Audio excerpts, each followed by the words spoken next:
শুক্রবার সাত সকালে বর্ধমান শহরের জেলাশাসক দপ্তর থেকে কোর্ট কম্পাউন্ড, বাজার থেকে চায়ের দোকান সর্বত্র সাদা হলুদ রঙের পোস্টার নজর কাড়ে আমজনতার। আদি বিজেপি কার্যকর্তা বৃন্দের নাম দিয়ে পোস্টারে রয়েছে জেলা সভাপতি অভিজিৎ তায়েরের ছবি, সঙ্গে অশোভন মন্তব্য। কিভাবে হিসেব রক্ষক থেকে জেলা সভাপতির পদে উত্তরণ, সেই নিয়ে কটাক্ষ করা হয়েছে অভিজিৎকে। একই সঙ্গে চালকল ও বালির খাদান থেকে তুলা আদায়ের অভিযোগও আনা হয়েছে পোস্টারে। সেই সূত্রেই শহর জুড়ে পোস্টার সাটানোর পিছনে বিজেপির অন্দরে ফিরে এসেছে আদি নব্যের দ্বন্দ্ব। যদিও বিজেপি নেতা দেবজ্যোতি সিংহ রায়ের দাবি, তাদের দলে আদি ও নব্য বলে কিছু নেই, যাদের স্বার্থ চরিতার্থ হয়নি তারাই ঘোট পাকাচ্ছেন।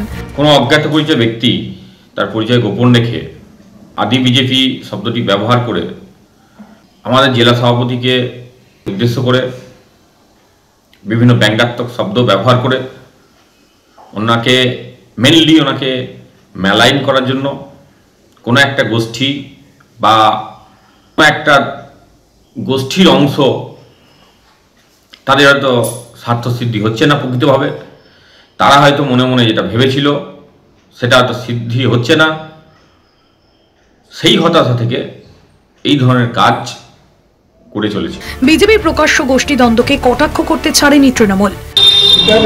আসলে একটা জিনিস পরিষ্কার, বিজেপি দলটা কোথা থেকে তৈরি হয়েছে, পুরোটাই সিপিএমের একদম উচ্ছিষ্ট জীব, তলানি, যেটা পড়ে থাকে না তলানি, সেই তলানি লোকগুলোকে নিয়ে বিজেপিটা তৈরি হয়েছে। সিপিএমের একদম চোর ছাচোর উচ্ছিষ্ট জীব যারা, তারা বিজেপিকে আজকে জড়ো হয়েছে। নেতৃত্বেও সেই চোর ছাচোর দুর্নীতিগ্রস্তরাই নেতৃত্বে আছে, এটা বিজেপির নেতৃত্ব বলছে, নেতারাই বলছে।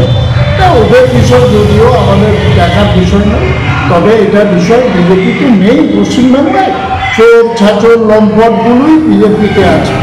বেলা গড়াতেই বিজেপির কয়েকজন শহরের বিভিন্ন এলাকা ঘুরে পোস্টার খুলে নিয়ে যান। ততক্ষণে অবশ্য চর্চা পৌঁছে গিয়েছে মধ্য গগনে। বর্ধমান থেকে চন্দন সেনগুপ্তের রিপোর্ট, কলকাতা টিভি।